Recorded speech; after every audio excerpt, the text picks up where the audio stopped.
तो कैसे हो बच्चों, आज जो है कंट्रोल एंड कोऑर्डिनेशन का हम लोग लेक्चर नंबर 1 लेने जा रहे हैं, जिसमें जो है हम लोग कौन कौन सा टॉपिक कवर करेंगे पहले उसके बारे में आइए जान लीजिए। पहले जो हम लोग बेसिक इंट्रोडक्शन करेंगे न्यूरल और केमिकल कोऑर्डिनेशन के बारे में। इसके बाद जो है हम लोग ह्यूमन न्यूरल सिस्टम का बेसिक पढ़ेंगे, जिसमें बस फ्लो चार्ट आपको बताया जाएगा, बाकी वाला पार्ट ब्रेन में लेंगे। उसके बाद जो है बेसिक टर्मिनोलॉजी बताई जाएगी, जैसे जो कि न्यूरल सिस्टम से कनेक्टेड होगी, जिसको आप जानने के बाद न्यूरल सिस्टम और अच्छे से जान पाएंगे। उसके बाद जो है नर्व फाइबर के बारे में पढ़ेंगे, इसके टाइप्स के बारे में पढ़ेंगे जो कि पेरिफेरल से होता है। उसके बाद जो स्ट्रक्चर ऑफ न्यूरॉन का सिर्फ डायग्राम आज हम लोग पढ़ेंगे। आइए लेक्चर को हम लोग स्टार्ट करते हैं। तो बच्चों, बॉडी के जितने भी फंक्शन होते हैं उसको रेगुलेट करने के लिए दो सिस्टम होता है। All the function of the body are regulated by two system. First is the neural coordination and the second is chemical coordination. ठीक है ना, इस दो बात को बच्चों याद रखना कि बॉडी के सारे फंक्शन को कंट्रोल किया जाता है दो सिस्टम से। एक सिस्टम आपका न्यूरल सिस्टम होता है, एक आपका केमिकल सिस्टम होता है। ठीक है, इसके बाद आगे चलते हैं। हम लोग जानते हैं कोऑर्डिनेशन क्या होता है। कोऑर्डिनेशन एक ऐसा प्रोसेस है जिसमें दो या दो से ज़्यादा ऑर्गन काम करते हैं और एक दूसरे के फंक्शन को जो है कंप्लीमेंट करते हैं। ये आपका आगे लिखा हुआ है कि coordination is the process through which two or more organs interact and complement function of one another. यानी इसको सरल भाषा में जाने तो ये होता है बॉडी फंक्शन के बीच में कोऑर्डिनेशन, बॉडी फंक्शन का कोऑर्डिनेशन कराना, ऑर्गन में और टिश्यू लेवल के बीच में जो है उसका रेगुलेशन कराना। इससे के लिए इस धरती पे दो सिस्टम जन्मे, जिसको हम लोग एक को न्यूरल कोऑर्डिनेशन कहते हैं और एक को केमिकल कोऑर्डिनेशन कहते हैं। ये आपका बेसिक इंट्रो हुआ। इसके बाद बात करें न्यूरल सिस्टम की, तो न्यूरल सिस्टम जो होता है फास्ट होता है, आप लोग जानते होंगे, और पॉइंट टू पॉइंट होता है। इसी तरह अगर केमिकल सिस्टम की बात करें तो ये क्या होता है, लॉन्ग लिव्ड होता है और क्या होता है, स्लोअर होता है। ठीक है ना, अगर एग्जाम्पल से इसके बाद समझे कि अगर हम लोग किसी हॉट ऑब्जेक्ट पे अगर हाथ ले जाते हैं तो हम लोग हाथ खींच लेते हैं, हाथ खींच लेते हैं, लंबे समय तक हाथ नहीं रखते हैं। तो ऐसे जगह जो सिस्टम काम कर रहा है बॉडी का, वो आपका न्यूरल सिस्टम होता है। इसके बाद जो है आपके बॉडी में अचानक से आपके फादर या आपके ग्रैंड फादर लोग को शुगर का प्रॉब्लम होगा, या जिसको डायबिटीज़ कहते हैं। तो अचानक से अगर आपके बॉडी में जो है ब्लड ग्लूकोज लेवल या ब्लड शुगर लेवल राइज कर जाता है, तो ऐसे जगह न्यूरल सिस्टम तो काम नहीं कर सकता है, तो वहाँ पे काम करते हैं chemical that are called hormones. जो केमिकल इंडोक्राइन सिस्टम रिलीज करते हैं उसको हम लोग हार्मोन्स कहते हैं, वहाँ पे हार्मोन रिलीज होता है। तो ऐसे सिस्टम को हम लोग क्या कहते हैं आपको केमिकल सिस्टम। तो हार्मोन जब ज़रूरत होता है तभी बनता है और आपका रिलीज होता है। ठीक है, तो ये इसका इम्पैक्ट जो होता है लॉन्गर होता है। आगे चलते हैं। इसके बाद हम लोग इसके बाद एक और बच्चों बात है कि मैंने पिछले वाले वीडियो में सीबीएसई ने जो सैम्पल क्वेश्चन पेपर रिलीज़ किया था उसके बारे में डिस्कस किया, जिसमें क्वेश्चन के पैटर्न को हमने जाना था। उसके बाद कोर्स स्ट्रक्चर देखा था कि कौन से सेगमेंट से साइंस के कितने मार्क्स के क्वेश्चन आते हैं। फिर आखिरी में जो है हमने क्या किया था, जो हमारा सीरीज चल रहा है ये वाला, इस सीरीज़ में कैसे हम लोग क्वेश्चन प्रैक्टिस करेंगे, इसके बारे में क्वेश्चन प्रैक्टिस के साथ कैसे हम लोग थ्योरी को कवर करेंगे डिटेल लेक्चर वाइज वीडियोज़ में, तो उसके बारे में बताया था। अगर आपने वो वीडियो नहीं देखा है तो जाकर आप वो वीडियो देख लें। तो आगे बढ़ते हैं। तो इसके बाद जो है ह्यूमन न्यूरल सिस्टम का जो है बेसिक मैंने बताया था, लेंगे बस। ह्यूमन न्यूरल सिस्टम में दो पार्ट होते हैं, एक आपका सेंट्रल नर्वस सिस्टम होता है और एक आपका पेरिफेरल नर्वस सिस्टम होता है। सेंट्रल नर्वस सिस्टम की बात करें तो सेंट्रल नर्वस सिस्टम क्या करता है, आपका प्रोसेसिंग करता है इन्फॉर्मेशन क्या करे, प्रोसेसिंग करेगा और उसको एनालाइज करेगा। इसके फर्दर दो पार्ट होते हैं, आपका ब्रेन होता है और एक आपका स्पाइनल कॉर्ड होता है। उसके अंदर भी आपके पार्ट होते हैं ब्रेन का, आप जानते हैं fore brain, mid brain and the hind brain. तो इसको जो है आगे ब्रेन वाले टॉपिक में लिया जाएगा। इसी तरह पेरिफेरल नर्वस सिस्टम, जो भी सेंट्रल नर्वस सिस्टम से नर्व निकलते हैं, जो भी नर्व फाइबर नर्व निकलते हैं सेंट्रल नर्वस सिस्टम के, वो कॉन्स्टिट्यूट करते हैं आपका पेरिफेरल नर्वस सिस्टम। इसमें जो है आपका स्पाइनल नर्व हो जाता है और क्रेनियल नर्व से मिलकर बना हुआ था आपका पेरिफेरल नर्वस सिस्टम। तो इसको लिख लेते हैं कि सेंट्रल नर्वस सिस्टम के दो part, the brain and spinal cord. काम क्या करता था सेंट्रल नर्वस सिस्टम, इंफॉर्मेशन की क्या करता था, इंफॉर्मेशन की प्रोसेसिंग। इसको साथ साथ नोट्स को लिखते जाइएगा, आपको जो है वैसे नोट्स प्रोवाइड किए जाएंगे लिखे हुए। सेंट्रल नर्वस सिस्टम क्या करता है, इंफॉर्मेशन की प्रोसेसिंग करता है, एनालाइज भी करता है, इसको एनालाइज भी करता है। इसी तरह अगर पेरिफेरल नर्वस सिस्टम क्या था, जो नर्व फाइबर अराइज हुए थे आपके सेंट्रल नर्वस सिस्टम, डायरेक्ट लिख लेते हैं, स्पाइनल से निकले तो स्पाइनल नर्व और कैरिनियम से निकले तो आपका क्रेनियल नर्व। तो जो नर्व फाइबर निकले आपके कहाँ से, सेंट्रल नर्वस सिस्टम के, वो पेरिफेरल, वो जो है पेरिफेरल नर्वस सिस्टम बनाएंगे। पेरिफेरल नर्वस सिस्टम फर्दर दो टाइप के होते हैं, आपका ऑटोनोमस नर्वस सिस्टम, मैं यहाँ पे शॉर्टकट में लिख रहा हूँ, आप जो है फुल फॉर्म नोट्स में साथ साथ लिखते जाइएगा, ऑटोनोमस नर्वस सिस्टम और सोमैटिक नर्वस सिस्टम।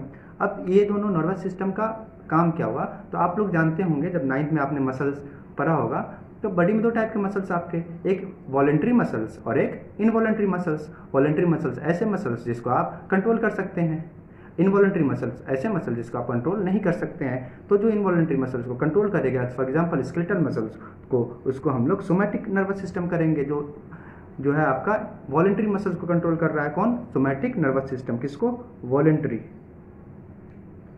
मसल्स को, as for example skeletal muscle, ठीक है।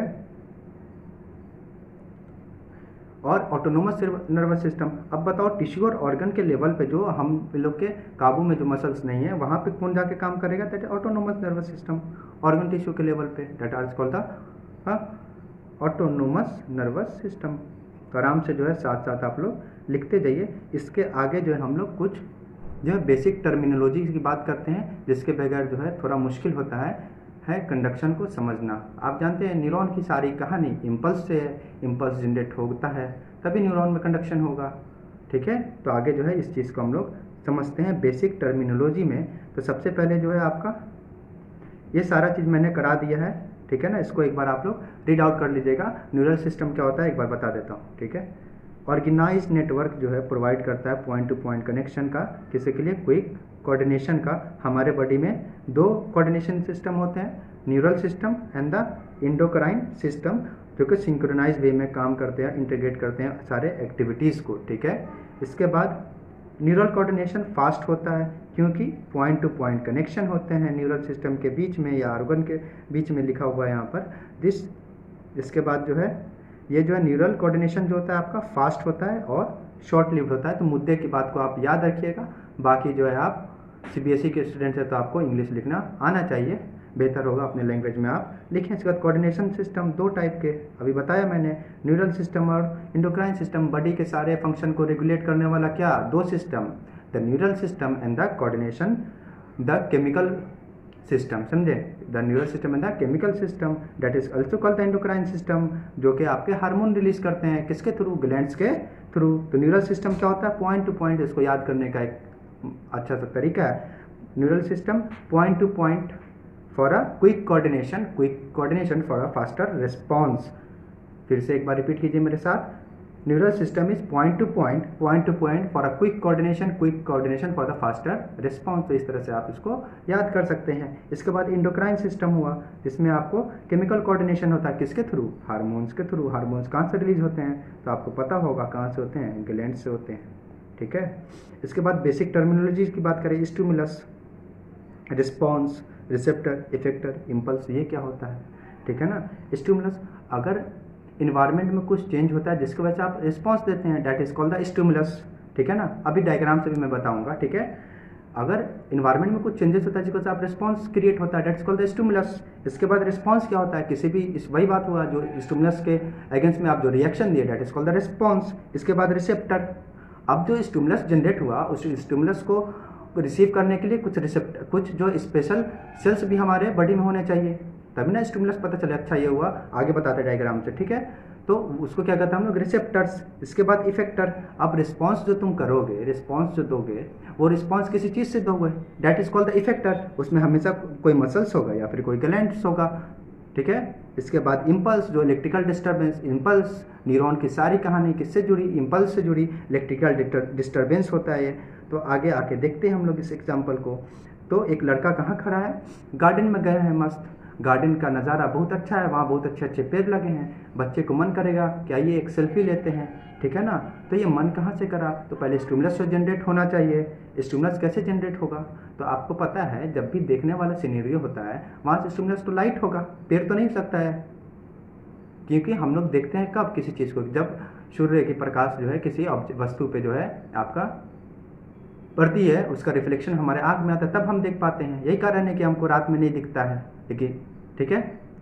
तो आपको मालूम है विजन वाले चीज़ में स्टिमुलस हमेशा लाइट होगा, तो इस केस में जो है सनलाइट जो आपका स्टिमुलस हुआ तो पेड़ जो है आपका ट्री जो है ऑब्जेक्ट बन जाता है। तो सनलाइट यहाँ से आई, यहाँ से रिफ्लेक्शन होकर आँख में गया, तो आँख में जब गया स्टिमुलस हुआ आपका, सनलाइट आँख में गया, तो सबसे पहले स्टिमुलस को आपको रिसीव करने के लिए कुछ रिसेप्टर होने चाहिए, तो वो रिसेप्टर कहाँ होंगे, तो आँख में, तो आँख आई में रिसेप्टर होंगे, आपके आई में रिसेप्टर होंगे, आई के रिसेप्टर, कान के रिसेप्टर, ये सब बोर्ड में नहीं पूछा जाता है। एनसीईआरटी में 2 रिसेप्टर दिए हैं, gustatory receptor and the olfactory receptor, दोनों पे प्रीवियस ईयर क्वेश्चन आ चुके हैं, तीसरे किसी पे आया नहीं है, ना आने वाला है, ठीक है। गस्टेटरी रिसेप्टर आपके टंग में होते हैं, एनसीईआरटी में साफ साफ लिखा है, ऑल्फैक्टरी रिसेप्टर आपके नोज में होते हैं। इसी तरह रिसेप्टर कहाँ है, आई में। रिसेप्टर रिसीव किए स्टिमुलस को, उसके बाद क्या क्रिएट होगा आपका, रिस्पॉन्स क्रिएट होगा। रिस्पॉन्स में आप क्या करेंगे, उठाएंगे मोबाइल, खींचेंगे सेल्फी, यही करेंगे। तो रिस्पॉन्स हो गया आपका ये कि स्टिमुलस के स्टिमुलस जनरेट होने के बाद कितने क्या रिएक्शन दिया, that is called the response. Stimulus को रिसीव करने वाला आपका रिसेप्टर। इसके बाद जो है आप काम किस चीज़ से किए, that is called the effector, यानी आप मसल्स ऑफ द हैंड आपका इन्वॉल्व है, तो हैंड में भी क्या मसल्स के ग्लैंड होते हैं इफेक्टर, तो आपका मसल्स ऑफ द हैंड क्या हो गया, आपका हो जाएगा आपका इफेक्टर हो जाएगा आपका। तो ये चीज़ आपको समझ में आ गई होगी। इसके बाद जो आगे बढ़ते हैं, ये चीज़ जो है आप लोग घर पे जाकर रिवाइज कीजिएगा, थोड़ा आपको अच्छा आइडिया लगता है न्यूरल कोऑर्डिनेशन को समझने का, ठीक है ना। इसमें जो है पहले न्यूरल कोऑर्डिनेशन पढ़ाया जाता है इस चैप्टर में, ठीक है ना, ब्रेन। उसके बाद जो है आपको पढ़ाया नहीं, न्यूरल कोऑर्डिनेशन के बाद आपको रिफ्लेक्स आर्क और एक्शन पढ़ाया जाता है, उसके बाद ब्रेन, उसके बाद जो है प्लांट हार्मोन और एनिमल हार्मोन, ठीक है। तो आगे हम लोग चलते हैं, तो ये सारी टर्मिनोलॉजी आपकी हो चुकी है, इसके आगे चलते हैं। अब देखिए पिछला सिनेरियो आपको याद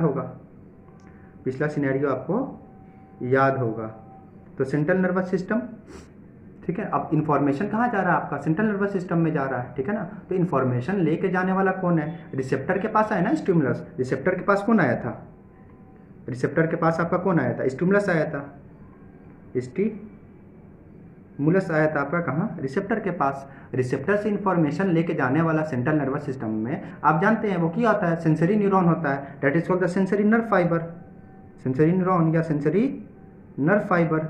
यहाँ पे आपको एक और नाम याद रखना है, सेंसरी नर्व फाइबर, एक और नाम याद रखना है, जो याद रखना ही है आने वाला एफरेंट, पहले कौन अल्फाबेट आता है, afferent, that is afferent nerve fibre, और यहाँ पे लगा दो एफरेंट नर्व फाइबर, जो सेंट्रल नर्वस सिस्टम में लेके गए इन्फॉर्मेशन को। फिर वहाँ से लेके जाने वाला कौन है, वहाँ से लेके जाने वाला आप जानते हैं मोटर नर्व फाइबर होगा या मोटर न्यूरॉन होगा, आपका मोटर नर्व फाइबर होगा।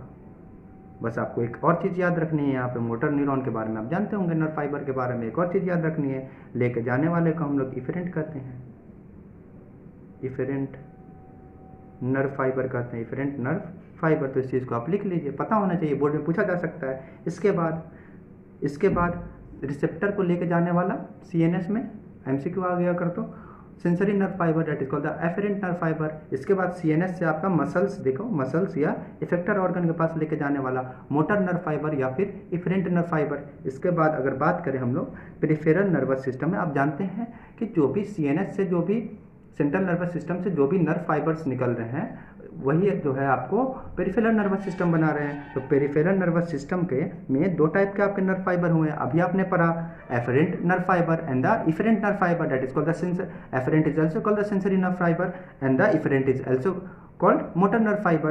तो लिख लेते हैं इस बात को हम लोग लिख लेते हैं। PNS में कितने टाइप के नर्व फाइबर, 2 टाइप के आपके, पहले जो हो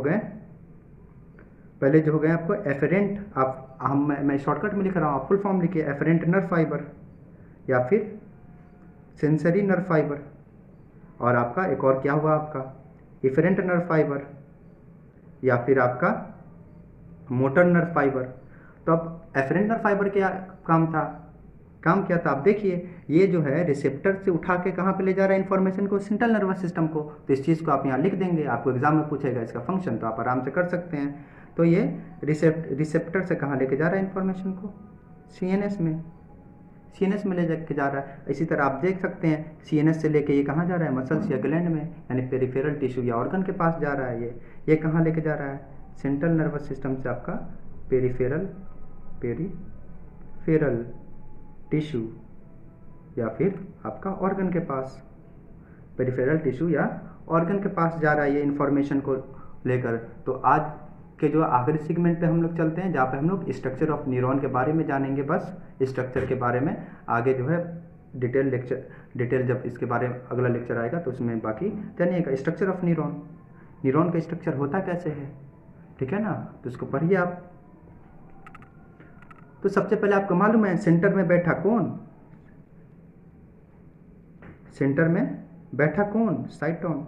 सर सेंटर में कौन बैठा है, साइटोन बैठा है। अच्छा, साइटोन को क्या क्या कहते हैं सर, साइटोन को सोमा भी कहते हैं। अच्छा, और क्या कहते हैं, और सेल बॉडी भी कहते हैं। अच्छा, ये तीनों नाम किसके हैं आपके, साइटोन के, साइटोन, सोमा, सेल बॉडी। अब साइटोन और सोमा के पास यहाँ पे क्या है, न्यूक्लियस दिख रहा है आपको, क्या है, न्यूक्लियस है, न्यूक्लियस है इसके पास, ठीक है, सेंटर में बैठा हुआ।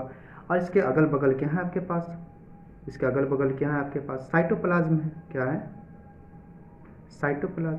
अच्छा सर, इसके पास साइटोप्लाज्म है तो क्या इसके पास सेल ऑर्गेनल्स होंगे, हाँ इसके पास सेल ऑर्गेनल्स होंगे, इसके पास सेल ऑर्गेनल्स होंगे, सेल ऑर्गेनल्स होंगे। तो अगला आपके पास क्वेश्चन आएगा, अच्छा सर सेल ऑर्गेनल्स अगर इसके पास हैं तो क्या न्यूरॉन डिवीजन शो कर सकता है। तो बच्चों इसके पास जो है सेल ऑर्गेनल्स जरूर होते हैं सारे, लेकिन इसके पास एक नहीं होता जो डिवीजन शो करता है, दैट इज इसकी वजह से डिवीजन होता है, सेंट्रियोल्स। तो इसके पास क्या नहीं है, सेंट्रियोल्स नहीं है।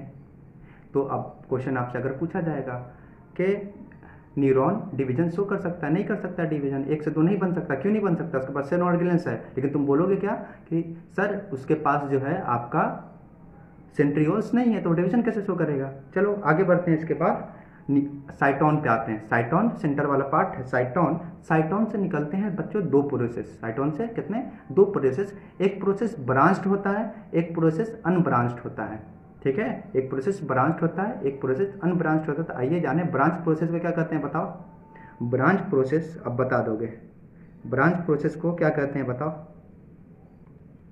ब्रांच प्रोसेस क्या कहते हैं अब तो बता दोगे इसको। सर हम लोग इसको डेंड्रॉन्स के नाम से जानते हैं, क्या करते हैं, डेंड्रॉन्स के नाम से जानते हैं, या फिर डेंड्राइट्स के नाम से जानते हैं, डेंड्राइट्स के नाम से जानते हैं। अच्छा, तो अनब्रांच को क्या कहते हैं जानते हैं सर, अनब्रांच जो होता है ये होता है जो अवे फ्रॉम द साइटोन जाता है, ठीक है ना, अवे फ्रॉम द, और टुवार्ड द साइटोन जाने वाला डेंड्रॉन्स या डेंड्राइट्स। सर इसको हम लोग जानते हैं, इसको हम लोग एक्सॉन्स के नाम से जानते हैं। अच्छा, इसको एक्सॉन के नाम से जाते हैं। तो अब बताइए आप कि डेंड्रॉन का क्या फंक्शन है, अगर पता है तो पहले कमेंट में लिख दीजिए, इसके बाद आगे का लेक्चर आप देखिएगा।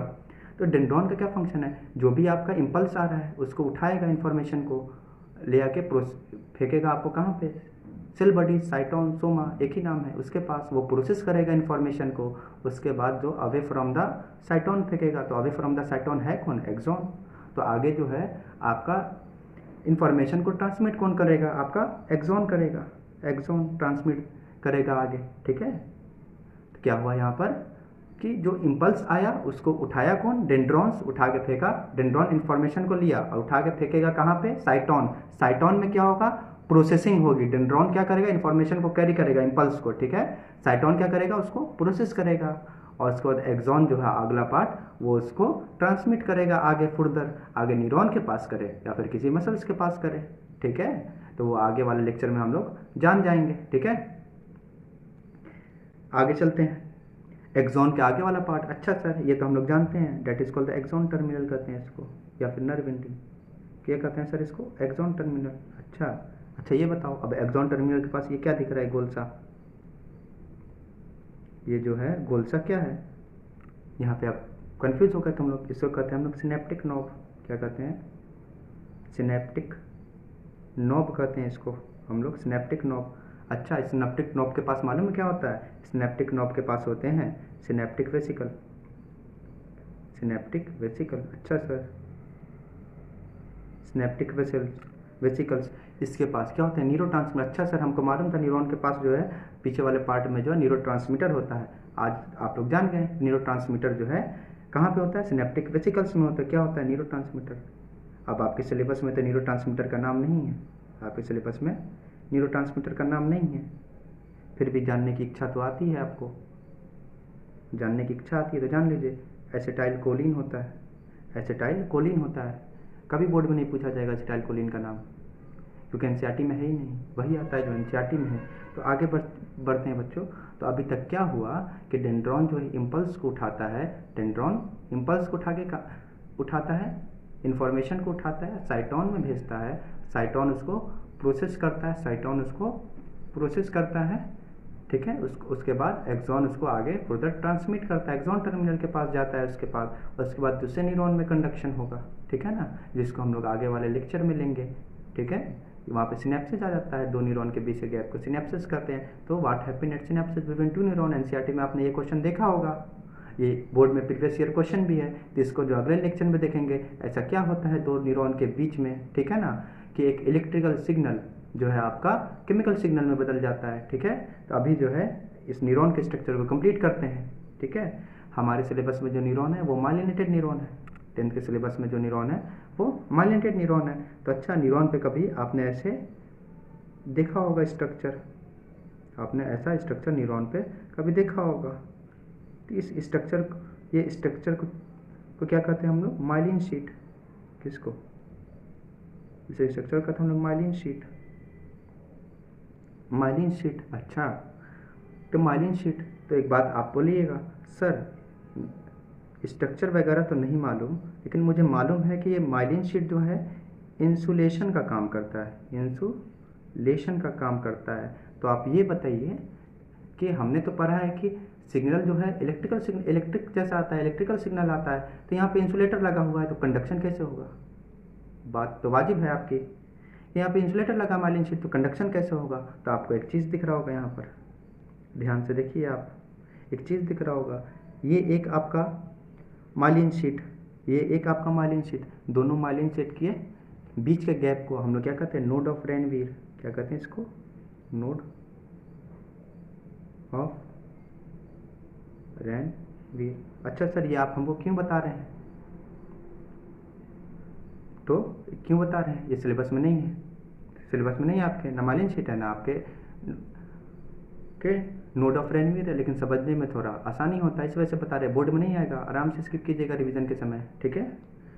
तो कंडक्शन आपने क्या बोला कि इंसुलेटर लगा है वहाँ, कंडक्शन कैसे होगा? कंडक्शन कैसे होगा? यूं जंप कर करके कंडक्शन होगा नोड ऑफ रेनवीर से। अच्छा सर, ठीक है, यहाँ तक हमको समझ में आ गया, यहाँ तक हमको समझ में आ गया। तो आज जो है हमने सारा कुछ कवर कर लिया, एक बार नोट्स में हम लोग देख लेते हैं। हाँ, नर्वस, तो ये एनसीईआरटी में आपका डायग्राम है न्यूरॉन का, देखो कुछ नहीं, यहाँ पे आपका न्यूक्लियस दिया हुआ है, सेल बॉडी दिया है, साइटोन, सोमा, एक्सॉन दिया है, यही जो आपके ऊपर वाली शीट है माइलिन शीट है, ये जो गैप दिख रहा है ये जो आपका नोड ऑफ रेनवीर है, नोड ऑफ रेनवीर, ये जो है माइलिन शीट है, ठीक है। ये नर्व एंडिंग, एक्सॉन टर्मिनल, इसी के बाद सिनेप्टिक नॉब या सिनेप्टिक, उसके अंदर सिनेप्टिक वेसिकल्स है जहाँ से न्यूरोट्रांसमीटर रिलीज होते हैं। तो एनसीईआरटी का डायग्राम आना चाहिए, बोर्ड में आते रहता है आपका न्यूरॉन का स्ट्रक्चर करने के लिए। इसके बाद न्यूरॉन के बारे में जान लीजिए कुछ लाइन। न्यूरॉन जो होता है structural functional unit of nervous system होता है, जैसे नेफ्रॉन होता है किडनी का स्ट्रक्चरल फंक्शनल यूनिट, ठीक है। इसी तरह न्यूरॉन जो structural and functional unit of nervous system होता है, इसके बिना नर्वस सिस्टम काम ही नहीं कर सकता है। इसी तरह नर्वस सिस्टम आपका बना है न्यूरॉन के नेटवर्क का, ठीक है। हर न्यूरॉन के पास 3 पार्ट होता है, पता है सर, डेंड्रॉन्स होता है, साइटोन होता है, सोमा, सेल बॉडी होता है, ठीक है। आगे जो है डेंड्राइट्स जो है इम्पल्स को, मालूम है सर, मालूम है, आपने बता दिया है, ठीक है। डेंड्राइट जो इम्पल्स को दूसरे न्यूरॉन से लेते हैं, ठीक है, मालूम है, उठा के फेंकते हैं कहाँ पे? साइटोन पे, प्रोसेस करता है सर, उसके बाद एक्सॉन आता है, उसको आगे फर्दर ट्रांसमिट करता है। यहाँ पे तीनों के आपके थ्योरी वाले पोर्शन भी हो गए। तो बोर्ड में अगर आएगा इसका आपको फंक्शन लिखना तो आप आराम से वहाँ पर लिख सकते हैं। एक्सॉन माइलिनेटेड भी हो सकता है, नॉन माइलिनेटेड भी, यस सर मालूम है, माइलिनेटेड जैसे माइलिन शीट हो, नॉन माइलिनेटेड जैसे माइलिन शीट ना हो, पता है। जो ट्रांसमिशन होता है आपका माइलिनेटेड में फास्टर होता है, मालूम है सर, वो जो है जंप कर करके जाता है, तो कंडक्शन जो आपका फास्टर होता है माइलिनेटेड न्यूरॉन्स में। तो आज का लेक्चर बच्चों यहीं पे जो है समाप्त हुआ। तो आज जो हमने क्या क्या पढ़ा, आज जो हमने क्या क्या पढ़ा, बेसिक इंट्रोडक्शन हम लोगों ने देख लिया न्यूरल एंड केमिकल सिस्टम का, जिसमें हमने जाना कि बॉडी के सारे फंक्शन को रेगुलेट करने के लिए बॉडी में दो सिस्टम है। बताइए कौन कौन सा है, the neural system and the chemical system. ठीक है, इसके बाद जो है बेसिक ह्यूमन न्यूरल सिस्टम के बारे में फ्लो चार्ट के से जाना हमने कि न्यूरल सिस्टम के दो part, central nervous system and the peripheral nervous system. Central nervous system further दो पार्ट का, brain and the spinal cord. ठीक है ना, इसी तरह आपका पेरिफेरल नर्वस सिस्टम जो सेंट्रल नर्वस सिस्टम से नर्व अराइज कर रहे थे, वही आपको पेरिफेरल नर्वस सिस्टम बना के दे रहे थे। ठीक है, उसके फर्दर दो part, somatic nervous system, autonomous nervous system. Somatic nervous system voluntary muscle पे काम करने वाला, यानी स्केलेटल मसल पे काम करने वाला।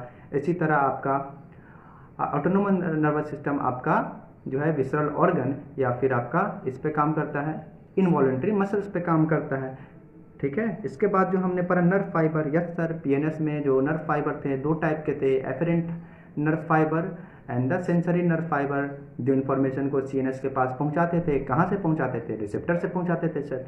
इसके बाद जो है आपका दूसरा नर्व फाइबर था इफेरेंट नर्व फाइबर, जिसको तुम मोटर नर्व फाइबर भी कहते हैं, मोटर न्यूरॉन भी कहते हैं। अच्छा सर, ये इन्फॉर्मेशन कहाँ से, अच्छा सीएनएस में तो इन्फॉर्मेशन चला गया था सर, इस सीएनएस से उठा के कहाँ फेंका था इन्फॉर्मेशन को, इफेक्टर ऑर्गन के पास, इफेक्टर के पास ले गया था। तो ये भी जो हमने देख लिया। इसके बाद न्यूरॉन के स्ट्रक्चर के बारे में पढ़ा। न्यूरॉन के पास क्या होता है, बीच वाला part cyton, soma, cell body होता है, वहाँ से दो प्रोसेस निकलते हैं सर। एक प्रोसेस ब्रांच्ड होता है जिसको हम लोग डेंड्रॉन्स कहते हैं, जो कि इम्पल्स को कैरी करके फेंकता है प्रोसेस करने के लिए साइटोन में। फिर साइटोन से एक और प्रोसेस निकलता है जो कि अनब्रांच्ड होता है, that is called the axon, जो कि ट्रांसमिट करता है इम्पल्स को। उसके बाद जो है एक्सॉन टर्मिनल्स होते हैं, उसके पास सिनेप्टिक वेसिकल्स में आपके सिनेप्टिक नॉब में जो है सिनेप्टिक वेसिकल्स होते हैं, जो न्यूरोट्रांसमीटर लेकर बैठा रहता है। और एक्सॉन के ऊपर कुछ जो है ऐसे करके सर स्ट्रक्चर बने रहते हैं जिसको हम लोग माइलिन शीट कहते हैं। और हमको दो माइलिन की शीट के बीच में गैप देखने को मिलता है, उस गैप को हम लोग नोड ऑफ रेनवीर कहते हैं। माइलिन शीट जो इंसुलेटर होता है सर, तो माइलिन शीट से कंडक्शन नहीं हो सकता है, तो कंडक्शन नोड ऑफ रेनवीर से होता है। और माइलिनेटेड न्यूरॉन हमारे सिलेबस में है, और माइलिनेटेड न्यूरॉन आपको पता है, माइलिनेटेड न्यूरॉन में जो है कंडक्शन फास्टर होती है। तो आज का लेक्चर हम लोग जो है यहीं पे समाप्त करते हैं। आने वाले लेक्चर में जो है सबसे पहले एनसीईआरटी से आपको मैं पढ़ाऊंगा, ठीक है, उसके बाद जो है एनसीईआरटी पढ़ाऊंगा उसके बाद जो है आपको जो है पढ़ाया जाएगा सिनेप्सिस के बारे में, दो गैप के बीच में, और जो है वो न्यूरोमस्कुलर जंक्शन, वहाँ पे कुछ पढ़ना नहीं है, बस पता होना चाहिए द लास्ट न्यूरॉन और मसल के बीच के जंक्शन को न्यूरोमस्कुलर जंक्शन कहते हैं, बस इतना पता होना चाहिए। उसके बाद जो है conduction of nerve impulse, synapses, उसके बाद जो रिफ्लेक्स आर्क और रिफ्लेक्स एक्शन अगले लेक्चर में हम लोग कवर करेंगे। ठीक है, मिलते हैं बच्चों अगले लेक्चर में।